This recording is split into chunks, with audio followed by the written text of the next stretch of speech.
Lusasazo ngqo lwendaba estudio 9 Auckland Park eGauteng nazi eziphambili.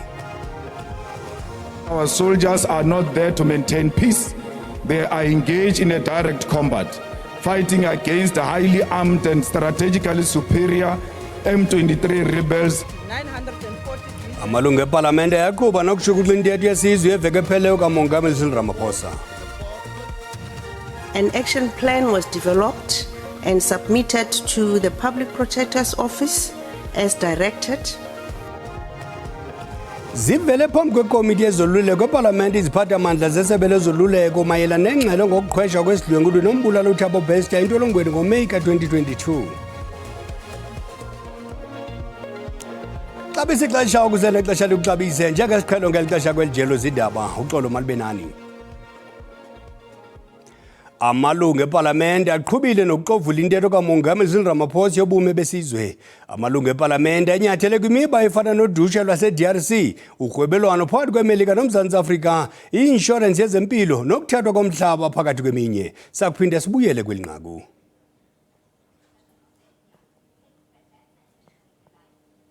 Zivele phambi kwekomiti yezoluleko eParlamente iziphathamandla zesebe lezoluleko ukunika ingxelo ngamanyathelo athatyathiweyo ukuphumeza izindululo zomkhuseli woluntu ngokuphathelene nokuqhwesha kwesidlwengulo nombulalo uThabo Bester entolongweni ngoMeyi ka-2022.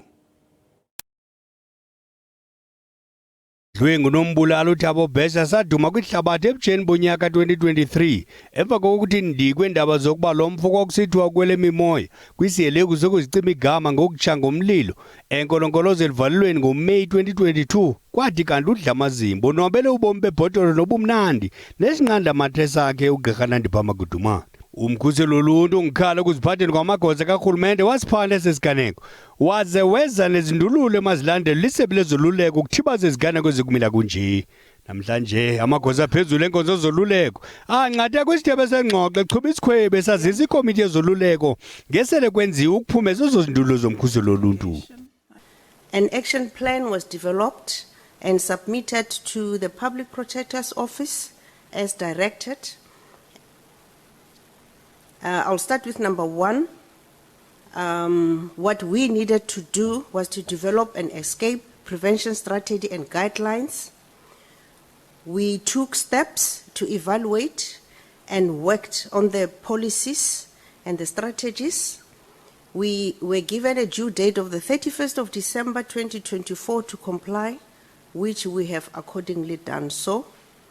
Ngelixa bezoluleko bephumeza izindululo zomkhuseli woluntu uThabo Bester uqamele ngenqindi entolongweni ngelixa yena noGqirha Nandipha Magudumane besaxoxa ityala lokuqhwesha kwakhe elivalelweni. Ukanti amalungu eParlamente azawujika-jika ngemibuzo lamagosa aphezulu enkonzo zoluleko efuna ukuqondisisa ngalamanyathelo okuqamangela izaphuli-mthetho ezifana noBester zingaqhweshi elivalelweni de ziqoshelise izohlwayo ezinikwe zinkundla ngokufanelekileyo.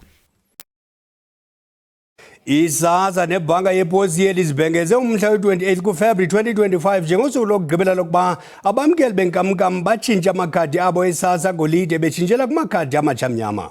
Apha istudio sinayo intloko esigqeba yebhanka yeposi i-Post Office Bank ukutsho unkosazana Nikki Mbengashe esakumngcambazisa ngalo mba. Nkosazana Mbengashe, masikwamkele sibulele kakhulu ngexesha lakho. Khawutsho kukho ukubhideka malunga nalamakhadi matsha. Ingaba mhlawumbi la makhadi madala aphelelwa nini kuzawufuneka amatsha uqala nini? So ikhadi ngiyazibosela nami bhuti wami ndizibosela nakubabukeli bakho. So amakhadi la yelo ayaphelelwa nge-28 kaFebruwari. So wonke umuntu kufanele ukuthi ahambe ayothatha ikhadi letsha limnyama ikhadi lasePost Bank. And lento into yenzeka kumuntu wonke because now I'm sure ikhadi lakho linayo expiry date. So that's mainly part and parcel of why sitshintsha la makhadi. Of course ke eli limnyama li-improvile in terms of prevention fraud, the look and feel, but mainly ukuthi ukhuseleko kwakhona lubhetere kunakuqala, but even more li-compatible naphina ulisebenza khona lizosebenza better. That's why we're changing them. Okay, khawusho ke njengoku sisho ukuthi phakathi kwezinto lokhuseleko into eyenza ukuthi kutshintshwe ingaba mhlawumbe xa kusekufike la makhadi madala mhlawumbe azoba sasebenza awasebenzi tu. So uzothapha ulisebenza khona if uya ke-ATM xhomekeke kwibhanki ukhupha kuyo, but if uya ke-ATM lo ATM izosuka mhlawumbi liginye elikhadi lakho okanye kunike i-message ethi kukho i-fault, even if uyeke i-retail ulisebenzise uzofumana same problem. So that's why sicela abantu kakhulu ukuthi mabahambe bayotshintsha ikhadi labo bafumane leli mnyama. So uyaqinisekisa ukuthi nge-1 kaMarch alisasebenzi ikhadi elidala? Siyaqinisekisa nge-1 kaMarch alisebenzi ikhadi elidala. Kodwa ke I think sinayo iplan wena ukuthi sizobona ukuthi kwenzeka ntoni. Should it come to a point ukuthi kufuneka si-re-evaluate, if siyavumeleka ukuthi si-re-evaluate, because ayixhomekekanga kuthi sodwa lento ukuthi singale-extendela eli khadi. Of course sine-regulators nathi esizigadileyo, sinovisi esibhilonga kuye, sizobona ukuthi mhlawumbi singakhuluma nabo na ukuthi ikhona na indlela apho singabonelana nabantu ngakhona. Khawucacise Nkosazana Mbengashi, yintoni umahluko phakathi kwala makhadi mabini, elilidala kunye nelilitsha? Njengoba senditshilo ke ukuthi eli kaloku line-features ezibhetere noko liyakhusela, but I think even more for us siyalithanda eli the look and feel because line-dignity. Noko xa ulikhupha nawe uthi umecanga komnye umuntu okhupha elinye ikhadi lakhe, khupha nawe ikhadi lakho lihle kakhulu, khupha nawe ikhadi lakho elimnyama, so noko nawe likwenza ufeel ukuthi ungumntu ebantwini bethu nani. But even more I think it's the compatibility nalapho uzolisebenzisa khona, but even more apho lizokhusela khona into ze-fraud nokuthi umuntu akazokwazi ukuthi ayikopilishe ikhadi lakho. Ubuyele ke nakolwimi lakuthi for abantu bakuthi. Khawutsho ke kukho imali mhlambe kulindeleke ukuthi bayikhupha abantu kwakhona ukusuka namhlanje ukuya ke ngalamhla ukugqibela mabayipha abantu ukufumana lamakhadi matsha? Akho mali tu ozoyikhupha. So ukutshintsha ikhadi aluzukucosta nix. Li-free. Abantu mabahambe baye, sisebenza nevenkile ezininzi, sisebenza no-Checkers, Shoprite, sisebenza apho barhola khona mhlawumbe. Apho barhola khona nje vele. Boxer, Usave, no-Pick n Pay. So but ke selected ones wena but I'm not zonke because kaloku asinakho usebenza nabo bonke, and sisebenza napho apho abantu normally bebeqhela uya khona ukuthi bayorhola khona. Zezona sizikhethileyo ukuthi masisebenzisane nazo. Khawutsho kwizigidi zabaxhamli bemali yesasa sebebangaphi mhlamba sele betshintshe bafumana lamakhadi matsha, bebangaphi nibalindeleyo ukuthi ukusuka ngoku ukuya kwi-28 mababe bayatshintsha? So uSASSA ubhatala abantu aba more than 12 million grants. Thina uPostbank only about, I think, in fact I don't think, I know just less than 30% abantu ababhatala kwaPostbank. So ke apho kulo 30% siyacinga ukuthi mhlawumbi kuzothi kufika umhla ka-28 maybe about 1 million izobe ingakawathatha amakhadi abo. Kodwa ke zikhona indlela lapho umuntu into esoyenza ukuthi umuntu sizothi make sure ukuthi siyayenza umuntu imali yakhe izongena ebhankeni yakhe. Noba unalo ikhadi imali yakhe izongena ebhankeni yakho. If awukwazi uyolithatha ikhadi ngexesha imali yakho ihlele ebhankeni yakho umuntu uzoyithatha. Apho uthe kanti wafumana ixesha wayolithatha ikhadi lakho then uzokwazi ukuthi uyifumane imali yakho. That's the one thing. But eyesibini into abantu abazothi bangakwazi ukuthi balifumane ikhadi by 28 ikhona indlela kapho sizobabonelela khona ukuthi mabafumane imali yabo ngexesha, but ke siyayazi ezindlela zethu sizobe will come up with ayizondlela ezi-convenient wona zizobenzela lula. Eyona indlela elula into yoba thatha ikhadi lakho ufumane ikhadi lakho because lona ikhadi lakho ukwazi nokuya naphini ukuthi ufumane imali yakho. Kwezi venkile ke baya nantoni, baya nekhadi elidala okanye baya ne-ID? Unida nje ukuphatha nje i-ID yakho ufike phayana thina sizokuchekisha gximfiza umnwe wakho, sikuchekishe ne-Home Affairs ukuthi unguye nalo muntu uthi unguye. Kwenzela sithi make sure ukuthi sinikeze ikhadi lakho kumuntu oright. Kawuphinde ke ngamafutshane hlabikhwelo kubaxhamli bemali yesasa, ngabaphi khona abantu, ngabe abantu abadala, ngabe abantwana abancinane, hlabikhwelo kubuthi ukusuka ngoku kuya kwi-28 mabafumane amakhadi amatsha?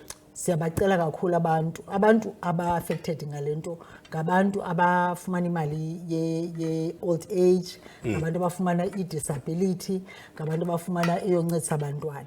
Aba be-SRD abazoba affected. SRD ke ngo-350 370 abo ngo-370 bona hayi abazoba affected ngale process.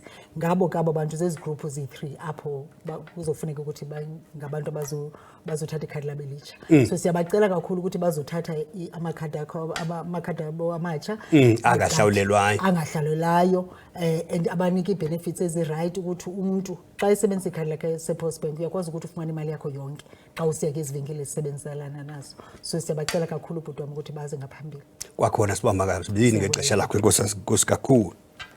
Ngoku masithi tsixatha evenkileni. Kwalapha ezindabeni uDuduzile Zuma unyanzeliswe nguyise umnumzana Jacob Zuma kuba axolise emva kwentetho ezirhabaxa zenze kwiqonga iX ngakuFloyd Shivambu. Kungenjalo ukrokiswe ngokugxothwa kwi-MK Party kodwa masithuma umntwana evenkileni buqala.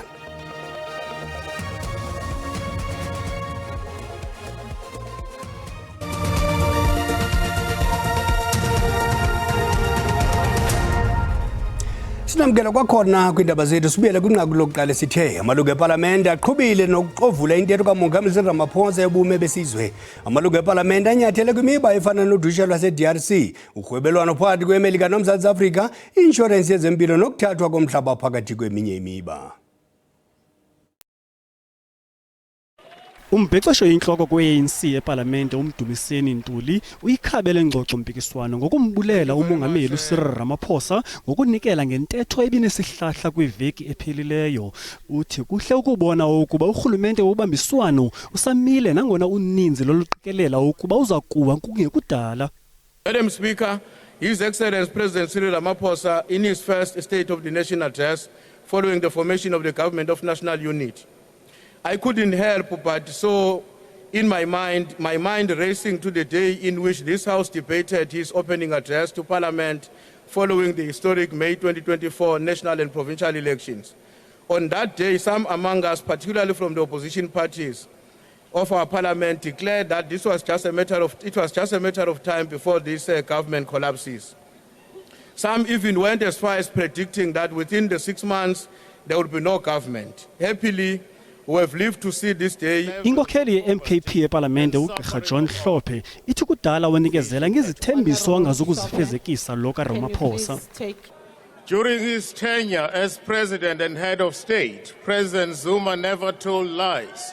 He never claimed easy victories.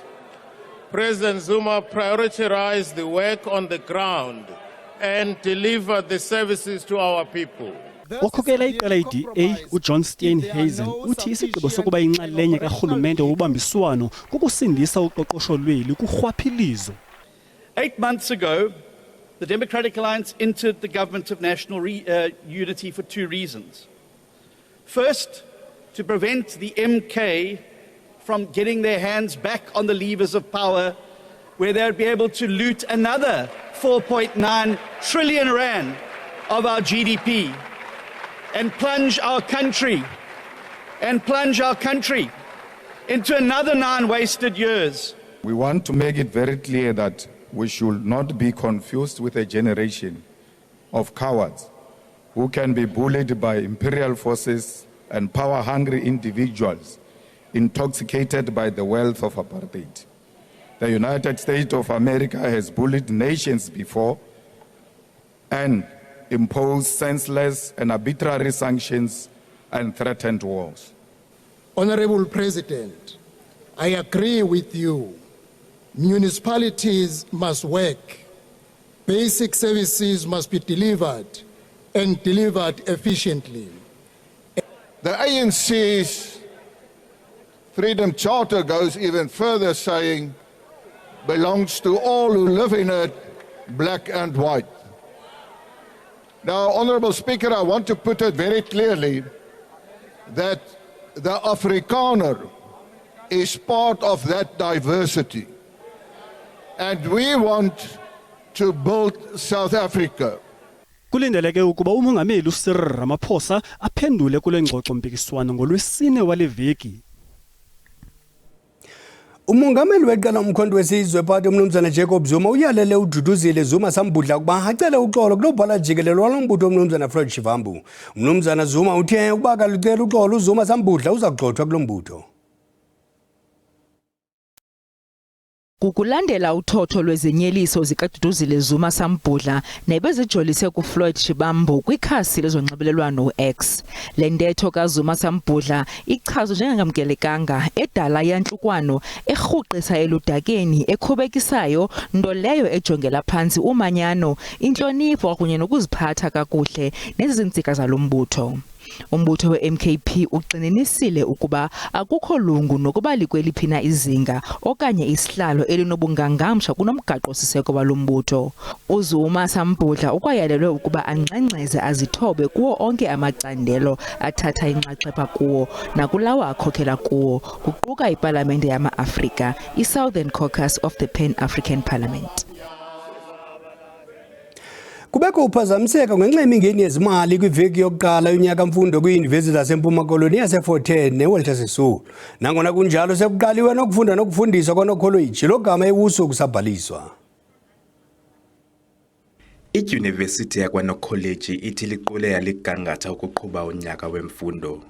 Le dyunivesithi ithi ifumene izicelo ezingaphaya kwama200 kubafundi abazokwenza unyaka wokuqala. Kodwa yona ikwaze ukuthatha abafundi abangaphaya kwama3,000. Ikwathi yenza konke okusemandleni kuqinisekisa ukuba izidingo zabafundi ziyakhawulelwa. The university is fully ready for the upcoming academic year, and specifically to enhance the experience for our students and staff. So some classrooms are being renovated to create a more modern and upgraded space. And these upgrades at this point in time is valued at 200 million.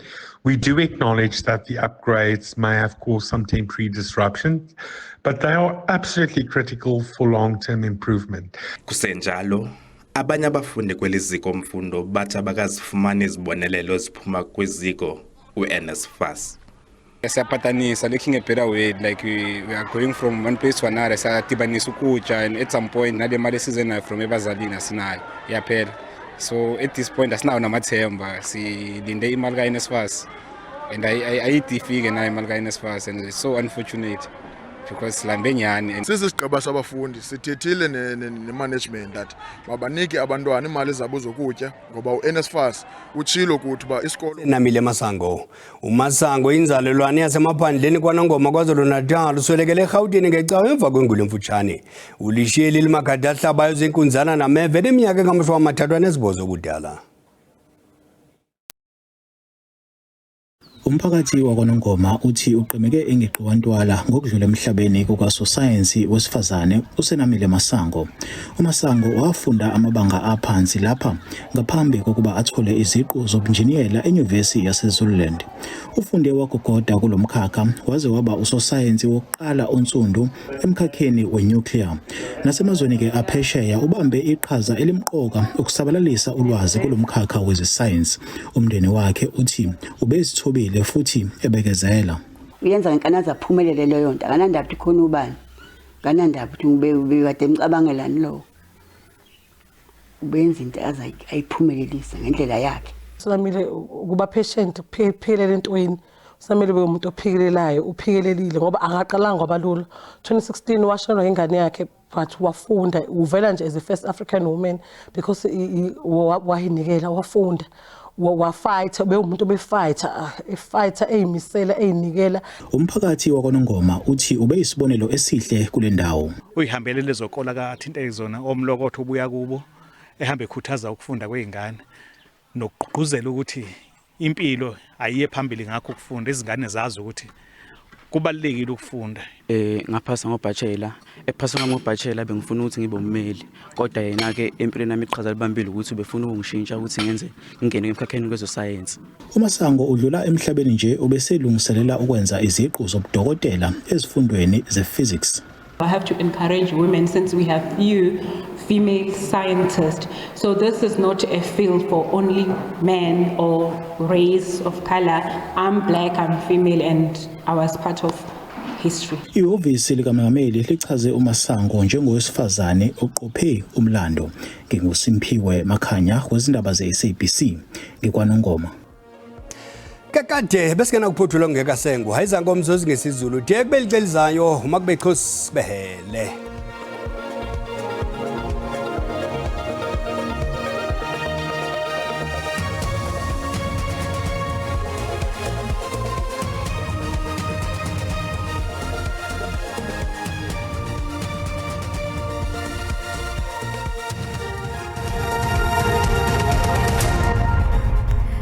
Wahlangana amafulifu imicamako basemba ntivumele nje nonkanyezi nirhabulise kuqikelelo lwemozulu yangokuhlanje xa sijonga ke imvula nomoya ngokuhlo kuyaphawuleka mbukela into yokubana noko lithe rhulele ngamafu kwindawo ezininzi phaa koKapa lodumo kanti ke ngamathuba amahle kakhulu emvula esingathi siwalindele kaloku kwindawo eziphaa kwintshona koPitoli koPolokwane naphaa koMahikeng ibe nguchaphaza wemvula kaloku mbukela esingathi siwulindele phaa kwiphondo laseFreystata kananjalo mbukeli ngomso kuyaphawuleka into yokubana noko imvula nomoya sawulindela kaloku mbukela amathuba amahle kwindawo ezikumbindi phaa koMpuma Koloni siqhubeke ke mbukeli ezamvula zilindelekile kwindawo ezikuntshona phaa koPolokwane lithi rhwelele ngamafu ke phaa koAppleton kube ingqale yengqatsini ezingathi silindele kambukeli phaa koMangalisweni kanti ke uSouth African Weather Services ukhuphe isilumkiso ngokuhlwa uba singalindela umoya ozawuthi abhudle kwindawo ezigudla unxweme phaa koKapa lodumo ke mbukeli kananjalo ke mbukeli ngomso kuyaphawuleka into yokubana umlilo wamadlela uzawunwena ukusukela phaa koGqeberha mbukeli aqhinela jonge phaa kumandla koAppleton naphaa koKapa lodumo ekhatshwa ke ngumoya obhudlayo into ethi ke mbukeli uba ubona kuqhuma qiniseka into yokubana uqhagamshelana namagosa kaxakeka ngoku ke sawuthi sijonge amaqondo obushushu aphantsi ngokuhlwa kwindawo eziphaphezulu ke mbukeli kuyaphawuleka into yokubana koMusina ngu-22 degrees Phalaborwa ibe nguye u-21 degrees sesingene siqonde phaa koRichards Bay Komazweni khona ngu-22 degrees kanti ke mbukeli liphole naphaa koSinuka esojonisi ngaye u-20 degrees xa sawungena kaloku mbukeli phaa kwaBhaca singene ke phaa koMacwerheni siqhine siqonde ngqo kooXilinxa singayilibalangi noWalala koMangqamzeni naphaa koSiphethu khona mbukeli nguye u-15 degrees Bloemfontein ibe nguye u-17 degrees kanti ngomso lithande ukufudumala kwiindawo ezininzi Musina khona ngu-27 degrees ebambene ngamanqaku ngaye liphalale xa singena phaa koRichards Bay ibe ngu-31 degrees Bloemfontein kwintaba ezixananazileyo lifudumele mbukeli yaba nguye u-32 degrees ndisatsho ndithi maziqhume inqawe emaxhekweni iXhosini.